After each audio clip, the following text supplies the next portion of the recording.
everybody! I'm back today to read the next chapter of Harry Potter and the Sorcerer's Stone. We are on chapter 14 now, which is Norbert the Norwegian Ridgeback. Okay. Quirrell, however, must have been braver than they'd thought. In the weeks that followed, he did seem to be getting paler and thinner, but it didn't look as though he'd cracked yet. Every time they passed the third floor corridor, Harry, Ron, and Hermione would press their ears to the door to check that Fluffy was still growling inside. Snape was sweeping about in his usual bad temper, which surely meant that the stone was still safe. Whenever Harry passed Quirrell these days, he gave him an encouraging sort of smile, and Ron had started telling people off for laughing at Quirrell's stutter. Hermione, however, had more on her mind than the Sorcerer's Stone. She had started drawing up study schedules and color-coding all her notes. Harry and Ron wouldn't have minded, but she kept nagging them to do the same. Hermione, the exams are ages away. 10 weeks, Hermione snapped. That's not ages. That's like a second to Nicholas Flamel. But we're not 600 years old, Ron reminded her.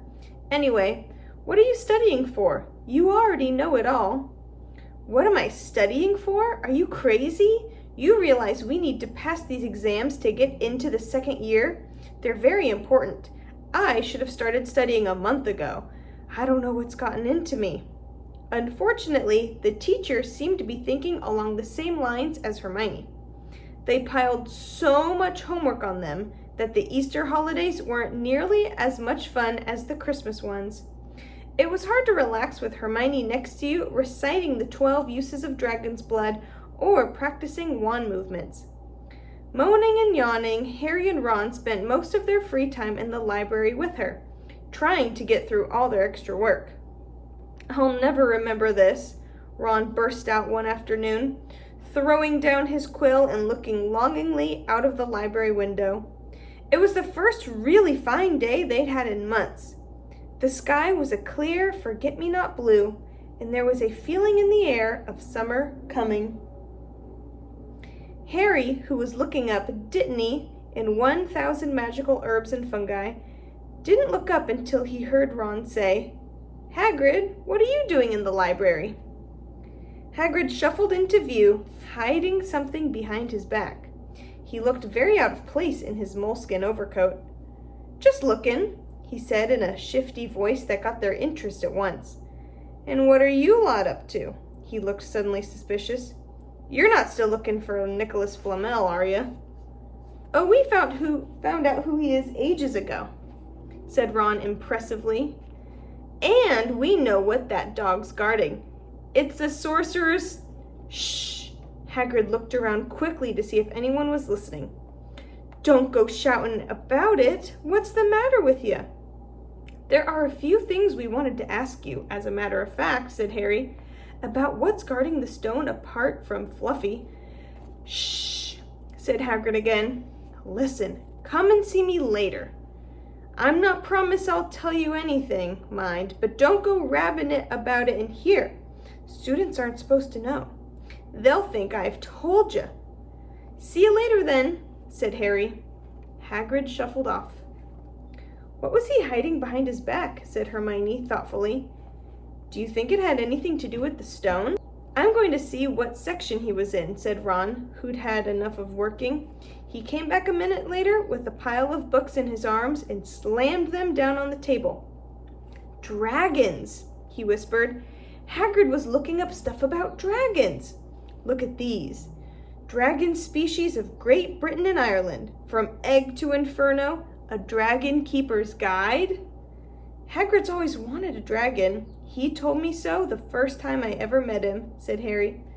"But it's against our laws," said Ron. "Dragon breeding was outlawed by the Warlocks Convention of 1709.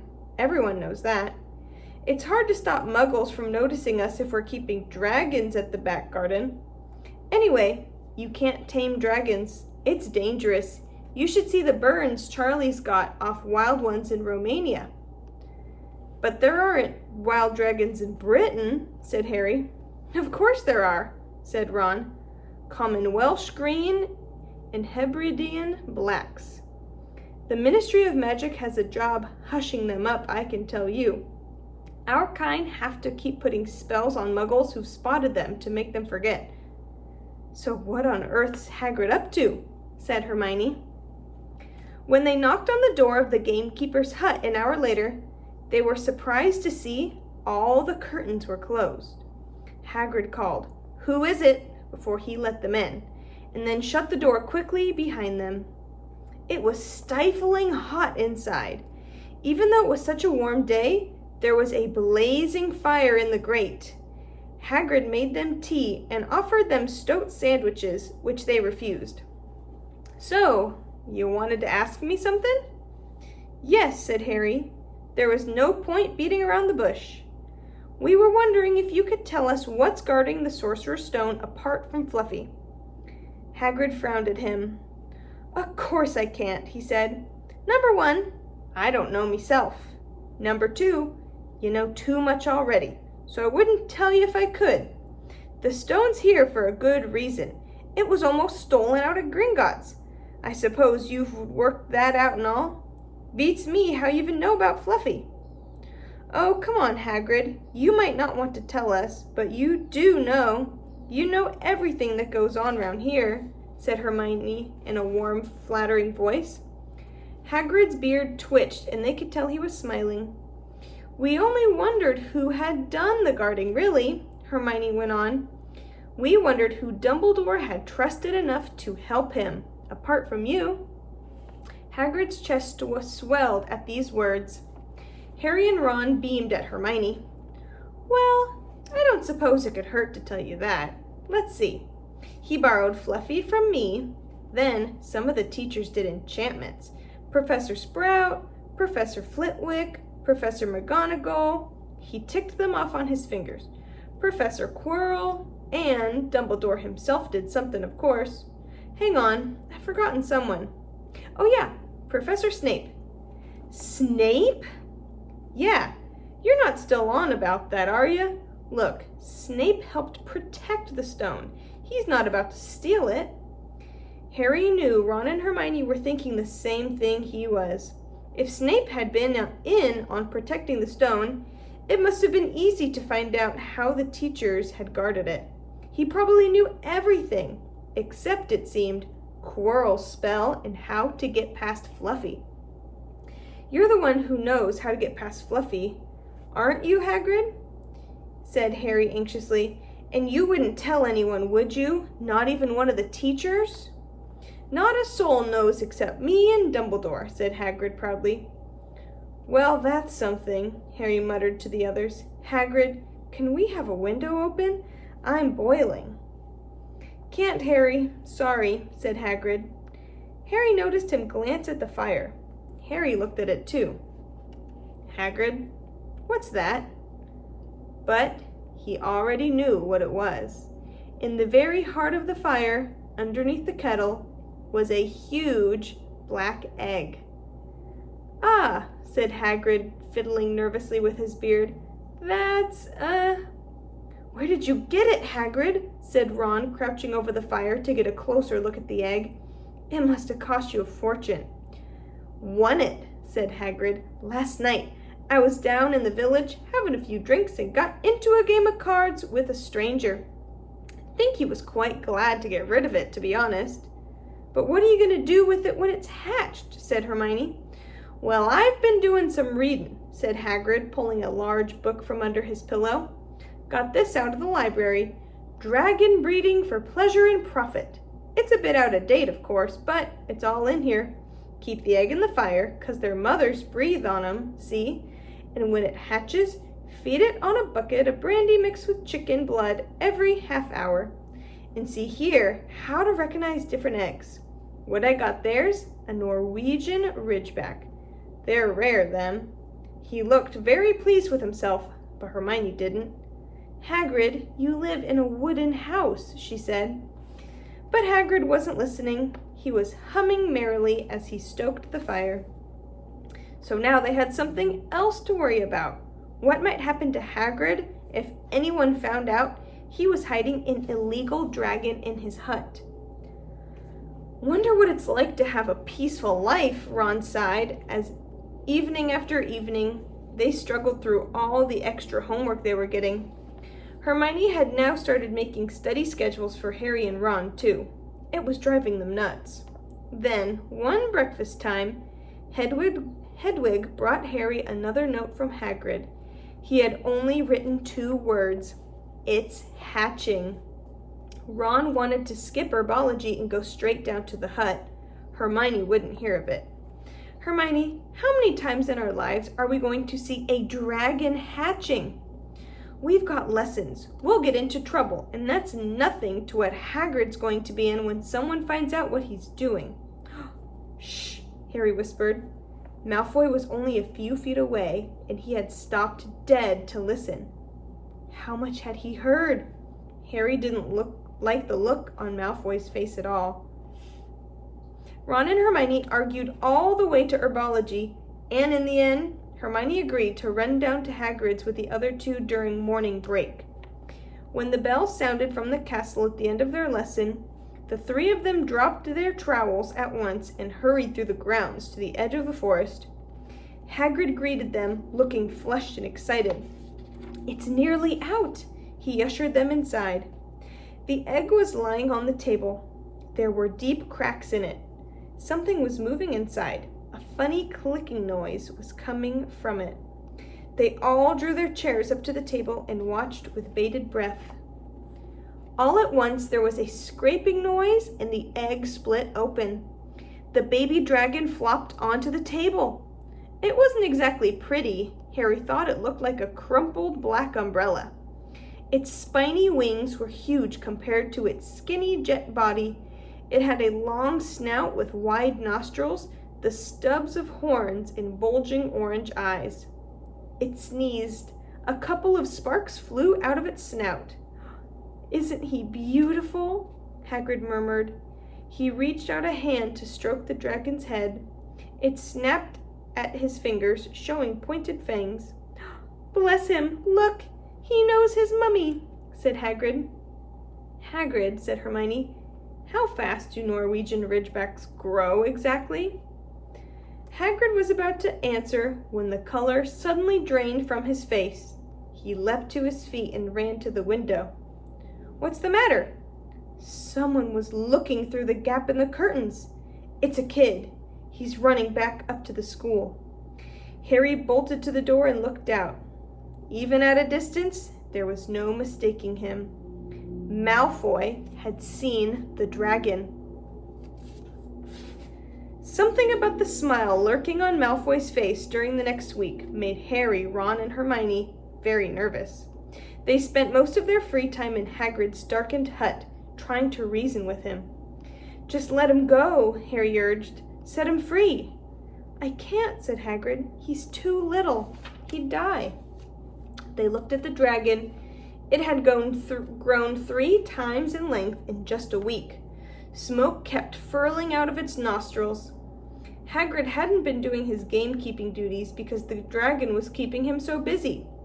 There were empty bottles and chicken feathers all over the floor. I've decided to call him Norbert, said Hagrid, looking at the dragon with misty eyes. He really knows me now. Watch! Norbert, Norbert, where's Mommy? He's lost his marbles, Ron muttered in Harry's ear. Hagrid, said Harry loudly, give it 2 weeks and Norbert's going to be as long as your house. Malfoy could go to Dumbledore at any moment. Hagrid bit his lip. I know I can't keep him forever, but I just can't dump him. I can't. Harry suddenly turned to Ron. Charlie, he said. You're losing it too, said Ron. I'm Ron, remember? No, Charlie, your brother. Charlie. In Romania, studying dragons, we could send Norbert to him. Charlie can take care of him and then put him back in the wild. Brilliant, said Ron. How about it, Hagrid? And in the end, Hagrid agreed that they could send an owl to Charlie to ask him. The following week dragged by.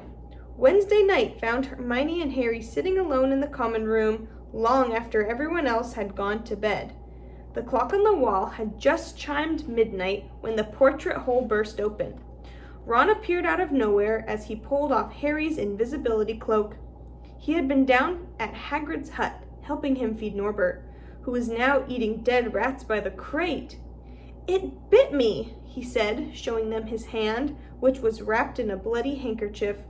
"I'm not going to be able to hold a quill for a week. I tell you, that dragon's the most horrible animal I've ever met." But the way Hagrid goes on about it, you'd think it was a fluffy little bunny rabbit. "When it bit me, he told me off for frightening it, and when I left, he was singing it a lullaby." There was a tap on the dark window. "It's Hedwig," said Harry, hurrying to let her in. "She'll have Charlie's answer." The three of them put their heads together and read the note. "Dear Ron, how are you? Thanks for the letter.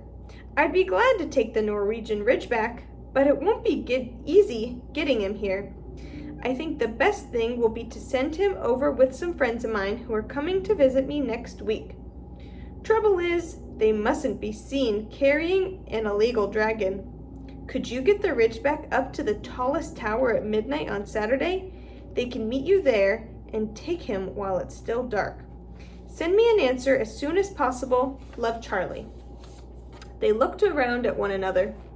"We've got the invisibility cloak," said Harry. "It shouldn't be too difficult. I think the cloak's big enough to cover two of us and Norbert." It was a mark of how bad the last week had been that the other two agreed with him. Anything to get rid of Norbert and Malfoy. There was a hitch. By the next morning, Ron's bitten hand had swollen to twice its usual size. He didn't know whether it was safe to go to Madame Pomfrey. Would she recognize a dragon bite? By the afternoon, he had no choice. The cut had turned a nasty shade of green. It looked as if Norbert's fangs were poisonous. Harry and Hermione rushed up to the hospital wing at the end of the day to find Ron in a terrible state in bed. "It's not just my hand," he whispered, "although that feels like it's about to fall off. Malfoy told Madame Pomfrey he wanted to borrow one of my books so he could come and have a good laugh at me. He kept threatening to tell her what really bit me. I've told her it was a dog, but I don't think she believes me. I should have hit him at the Quidditch match. That's why he's doing this." Harry and Hermione tried to calm Ron down. "It'll all be over midnight on Saturday," said Hermione, but this didn't soothe Ron at all. On the contrary, he sat bolt upright and broke into a sweat. "Midnight on Saturday," he said in a hoarse voice. Oh no, I've just remembered. Charlie's letter was in the book Malfoy took. He's going to know we're getting rid of Norbert." Harry and Hermione didn't get a chance to answer. Madame Pomfrey came over at that moment and made them leave, saying Ron needed his sleep. "It's too late to change the plan now," Harry told Hermione. "We haven't got time to send Charlie another owl, and this could be our only chance to get rid of Norbert. We'll have to risk it. And we have got the invisibility cloak. Malfoy doesn't know about that." They found Fang and the boarhouse. They found Fang the boarhound sitting outside with a bandaged tail when they went to tell Hagrid, who opened a window to talk to them. "I won't let you in," he puffed. "Norbert's at a tricky stage. Nothing I can't handle." When they told him about Charlie's letter, his eyes filled with tears, although that might have been because Norbert had just bitten him on the leg. It's all right. He only got my boot. Just playing. He's only a baby after all." The baby banged its tail on the wall, making the windows rattle. Harry and Hermione walked back to the castle feeling Saturday couldn't come quickly enough. They would have felt sorry for Hagrid when the time came for him to say goodbye to Norbert if they hadn't been so worried about what they had to do. It was a very dark, cloudy night, and they were a bit late arriving at Hagrid's hut because they'd had to wait for Peeves to get out of their way in the entrance hall, where he'd been playing tennis against the wall. Hagrid had Norbert packed and ready in a large crate. "He's got lots of rats and some brandy for the journey," said Hagrid in a muffled voice. and I've packed his teddy bear in case he gets lonely." From inside the crate came ripping noises that sounded to Harry as though the teddy was having his head torn off. "Bye-bye, Norbert," Hagrid sobbed as Harry and Hermione covered the crate with the invisibility cloak and stepped underneath it themselves. "Mummy will never forget you."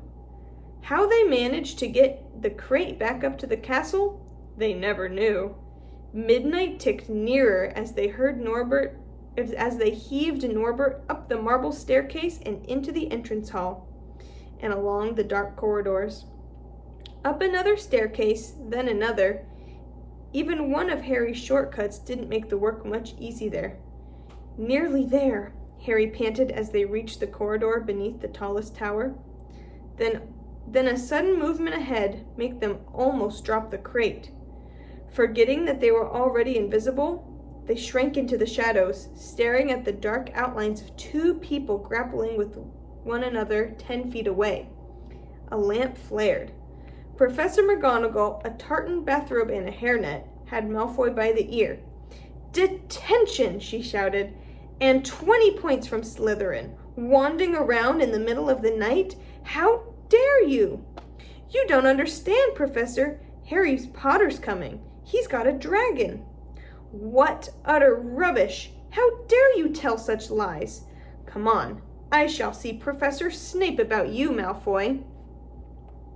The steep spiral staircase up to the top of the tower seemed the easiest thing in the world after that. Not until they'd stepped out into the cold night air did they throw off the cloak, glad to be able to breathe properly again. Hermione did a sort of jig. "Malfoy's got detention. I could sing." "Don't," Harry advised her. Chuckling about Malfoy, they waited, Norbert thrashing about in his crate. About 10 minutes later, 4 broomsticks came swooping down out of the darkness. Charlie's friends were a cheery lot. They showed Harry and Hermione the harness they'd rigged up so they could suspend Norbert between them. They all helped Norbert safely buckle in, and then Harry and Hermione shook hands with the others and thanked them very much. At last, Norbert was gone. They slipped back down the spiral staircase, their hearts as light as their hands. And now that Norbert was off of them, no more dragon, Malfoy in detention, what could spoil their happiness? The answer to that was waiting at the foot of the stairs. As they stepped into the corridor, Filch's face loomed suddenly out of the darkness. "Well, well, well," he whispered, "we are in trouble." They'd left the invisibility cloak on top of the tower. Oh no, Harry and Hermione. Okay, the next chapter is going to be chapter 15, The Forbidden Forest. So we only have 3 chapters left. All right, I hope you enjoyed this chapter and can't wait to read the next one.